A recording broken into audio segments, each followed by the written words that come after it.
process where you have to trust someone whom you don't know, and he or she is asking you for maybe a research opportunity or maybe an observership. So I would say before you start networking, we have to kind of build ourselves or our profile that makes us legit, that makes us authentic.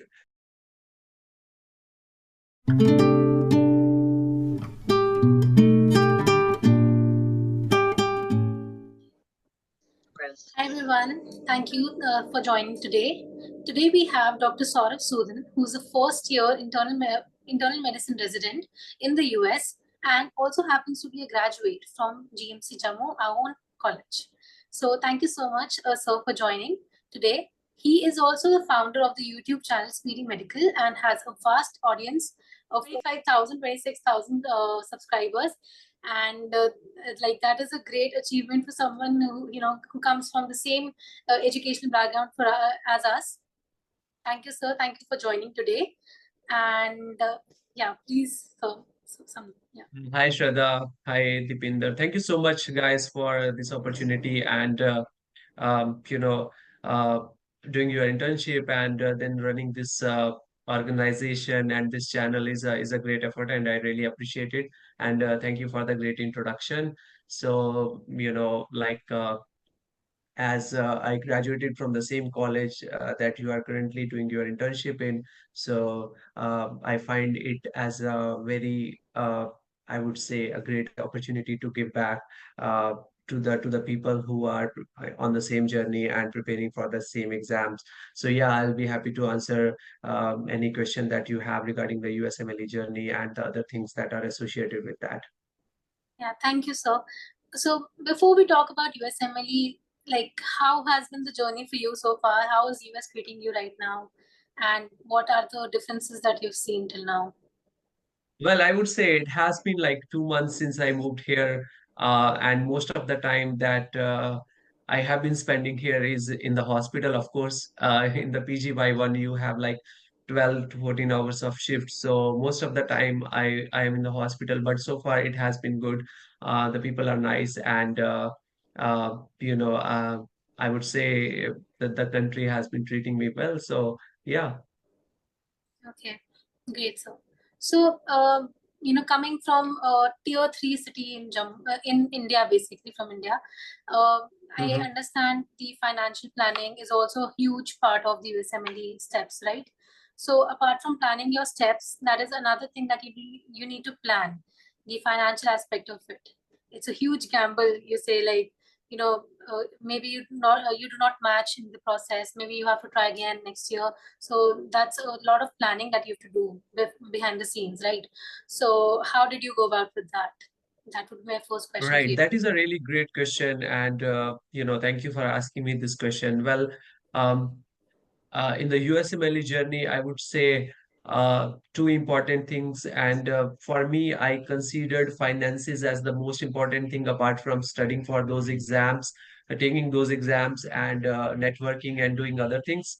So to me, as someone who doesn't have a strong financial background and doing most of the things by myself, this was a really important part. So I took a lot of time in planning. From starting studying from step one to actually taking step one, it was a timeline of almost 3 years because I wanted to be sure when I should be taking the step one exam. So to someone who doesn't have a very strong financial background and still wants to do the USMLE, which is doable, I would say when I see it retrospectively. So I would say planning is the most important thing that you can do. So there are a couple of things that I think are most important. The number one thing is the step scores. Guys, I cannot stress on it enough, like how important the step scores are. You will find a couple of people who will say, okay, you just take your step one and get done with it. I know it is pass fail now, and the whole focus is on the step two score. So take a huge amount of time, I would say, like whatever you feel comfortable with. It's not like you see someone on LinkedIn posting that, oh, I took my step two in 6 months. So you get that pressure. I have to take it in a year. It's already 1 year. It's already 1.5 year. It doesn't go like that.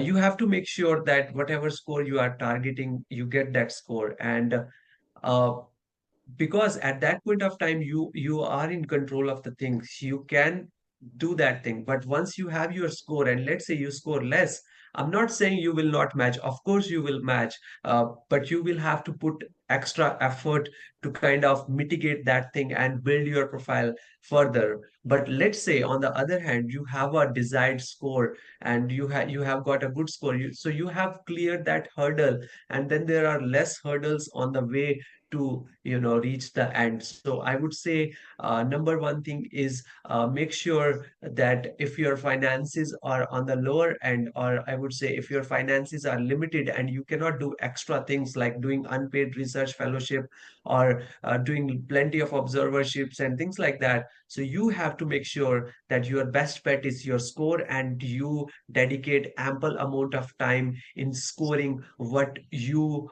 require. So that would be the first thing that you have to do. Second thing is, of course, planning when to take the exams. So my best bet would be, if you are someone who is doing the things by themselves, then after your internship, it will be a great time to give the exams. Although you will not be a ideal person who is going for electives and things like that, which you usually do when once you are in a during your medical school. But we are talking about someone who doesn't have even resources to take to do those electives or to do those observerships. So of course you have to do your internship, you have to pile up money, you have to save money, and then you have to finance your step exam first. And then after taking your step exam, only then you have to, move further and plan about observerships and externships. So yeah, I would say at the end. And the third thing that I would say is important from financial standpoint is that you have to plan for jobs and things like that. And if you are doing it yourself, so because you need credit cards, you need bank accounts and things like that. So I would say once you are done with your med school, you have started your internship, start preparing for your step exams, take your step exam, step one in the internship itself, because it's a pass fail. Then at the end of the internship, take your step two, then start planning for a job, do a job for a couple of months, if not year. I did it for 1.5 year, save money, then go for observership and externships, build a profile. It will take you maybe 2 to 3 years after you graduate, but that is the course if you have to do it by yourself. So yeah. That is so true. You also mentioned networking in the beginning of your Right. take on this. So I have a student, rather an intern from your college, GMC Jammu, Dipinder, rather Dr. Dipinder now. So I'd like to invite him for asking you the next question. So, hi Dipinder. Thank you, Shraddha. It's a great opportunity talking to you, sir, especially since you're an alumni of our own college. So I had this question for you. I wanted to know what are the challenges you faced and how did you tackle them in terms of the networking? Because when we look up on the typical Reddit website things, we find out that networking perhaps does play a lot of role in securing interviews in the RAS application process and matching. How, as an Indian medical student who did not really have the time for long research fellowships in the US, how do we do that? Right. So yeah, again, a great question, I would say. Networking is essentially a part of the US residency application process. I would say you cannot skip that part. Having said that, how do you start networking and what networking exactly is and what you are looking from networking? So I would say, securing an observership under someone is what you get from networking, number one. Securing a research fellowship under someone, that is what you get from networking. Securing a interview at some place where a person that knew you or worked with you has recommended you is networking. So essentially, networking is important because it opens the door for so many other things that you can do. And uh, also, networking is hard because like people here are very busy, they are very occupied with their work, and we haven't worked with them earlier. So it's more of a process where you have to trust someone whom you don't know, and he or she is asking you for maybe a research opportunity or maybe an observership. So I would say before you start networking, we have to kind of build ourselves or our profile that makes us legit, that makes us authentic. You cannot be a third year med student, you have not done your step one, you have not done any research, you don't know anything, and you just randomly text someone or email someone, hey, I need this opportunity. No, that doesn't work like that. So you yourself have to build your profile first. Let's say you are active in research articles, or let's say you have taken your step one and step two that makes you authentic and your profile authentic. Now this guy has step one, step two, and he is asking for someone something. So like it can be considered. Similarly, let's say you have a lot of those experiences where you went on to conferences, and you went to do some remote health fairs or something like that, that kind of builds your profile. So with that profile, you approach someone. So now the thing is that whom you approach and how do you approach. So you can approach persons of your interest. Let's say you are interested in gastroenterology, and you are thinking about doing an observership in gastroenterology. So you would, of course, reach out to people who are active in gastroenterology, and then after that, you kind of email them, you kind of text them, and tell them about your interest, that you are equally interested in gastro, and it will be a great opportunity for you if you can do a rotation under them. So these are the people whom you will be reaching out to, who are active in that field. Now, how do you reach out to them? For me personally, LinkedIn was a great tool. I reached out to people via LinkedIn, and I was able to secure two observerships via that platform, reaching to the people. So I would say, having a good LinkedIn profile from the beginning goes a really long way. Being active on Twitter is also important. You can reach out to people via Twitter. They are quite receptive to your text, provided you have a profile and they can see you that okay, this is a legit thing, this is an authentic thing. So it will be three things: building your own profile in terms of academics and research and volunteer experiences, then reaching out to the similar like minded people and asking for the right things. You cannot ask for, oh, give me an interview on LinkedIn or Twitter. Of course, you have to build yourself for that. So I followed the same approach, and believe me, like for every 100 texts, or even like you can expect only 1 to 2 replies. This is how it works. So you have to be mindful of this thing, that it's not like you will text someone and you will get instantly a reply. So yeah. So in addition to these, how did you start and when did you start building a profile before networking? Right. So I would say my first focus was to clear the step one exam, which I was able to do when I was doing my internship.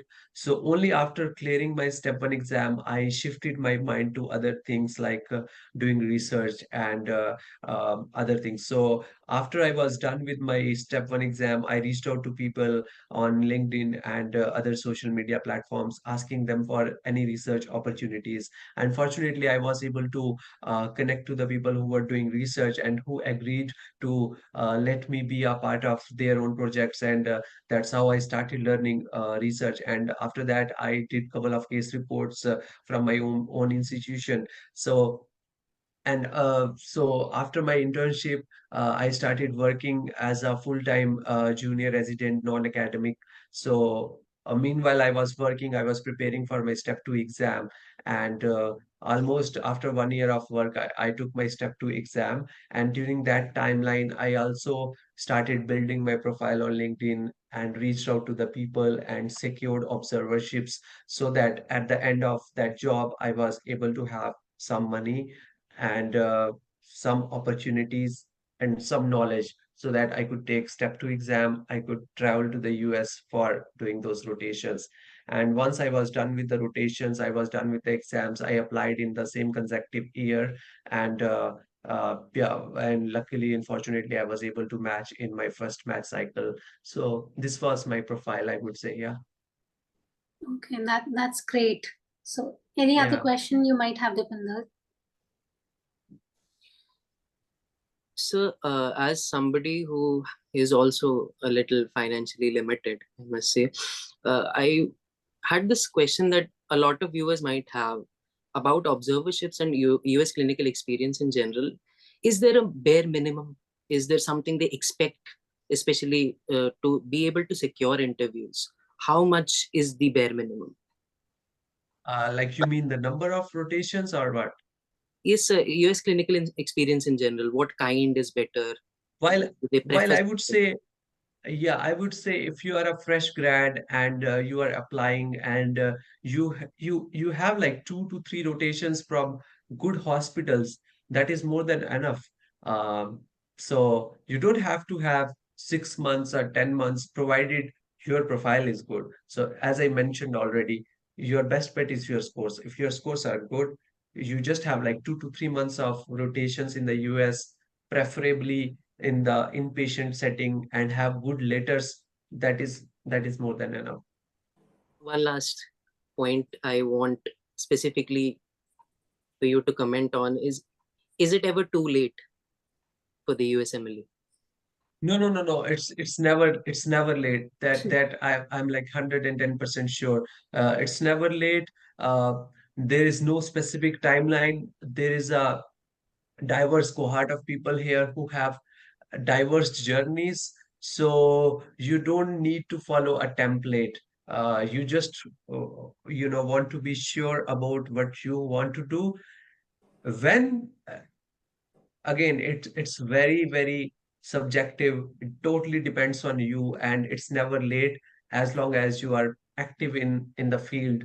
Right, you cannot be taking a sabbatical for 5 years and working in another industry and then coming back to medicine. As long as you are in medicine, it's totally perfect, and they understand this thing. And there are so many people who have so many different kind of uh, journeys and eventually landed in the same place. So yeah,